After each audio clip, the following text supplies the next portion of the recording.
Normalement, le travail fini, on se repose, on profite de la vie. En économie, on est chômeur. On ne profite pas de la vie, on ne vit plus. On ne survit pas, on sous-vit. Nos experts de l'économie détruisent l'homme et la planète pour l'emploi. Bravo l'expert. Et pour nous faire travailler plus, chacun y va de son ânerie. À droite, par l'offre et la théorie du ruissellement, à gauche, par la demande et la consommation intérieure. La bêtise de l'un cautionnant celle de l'autre, aucun n'a de scrupule à détruire la planète pour créer l'emploi. Il faut des sous pour vivre. Vous avez déjà mangé des sous? Une soupe aux sous, c'est en faisant tous ensemble qu'enfin on va gagner contre le réchauffement climatique. Pour l'expert en économie, il faut détruire l'emploi pour créer l'emploi et détruire ce que nous produisons pour pouvoir le refaire. Nos experts, volontairement, font exprès de ne rien comprendre. Comprenez que ça décoiffe un peu l'expert de l'économie, puisque plus un produit sera de qualité, moins il sera cher. Ça ne figure pas dans leur traité d'économie. Votre verre d'eau, même au milieu d'une foule assoiffée qui meurt de soif, votre verre d'eau n'aura aucune valeur pour l'expert s'il n'y a personne qui soit en capacité de l'acheter. Si les experts de l'économie ne sont pas capables de changer le système, qu'ils changent de métier. Le simple fait de l'annoncer sera déjà efficace. Et nous mettrons fin à la fracture sociale en dissociant le revenu du travail.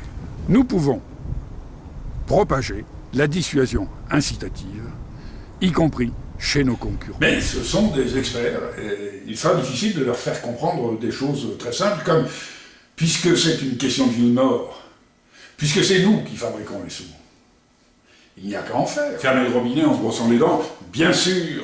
Manger moins de viande, consommer local, oui, 1000 fois, oui. Mais contre l'obsolescence programmée qui détruit la planète pour créer l'emploi, contre la fracture sociale, on fait comment? On peut véritablement gagner contre le réchauffement climatique. On peut fabriquer des milliards de milliards immédiatement quand on veut. Comme lors du krach de 2008. Ah, c'est certain. On n'apprend pas ça à Sciences Po. Les guerres font des victimes par millions. Là, nos experts, avec leur système, s'apprêtent à faire des milliards de victimes. L'humanité tout entière. Mais l'expert de l'économie l'a dit, il faut des sous pour vivre. Il faut donc un salaire, et donc un emploi, et donc la croissance. Et pour la croissance, l'obsolescence programmée qui épuise la ressource et détruit la... Et l'économiste devrait immédiatement le comprendre.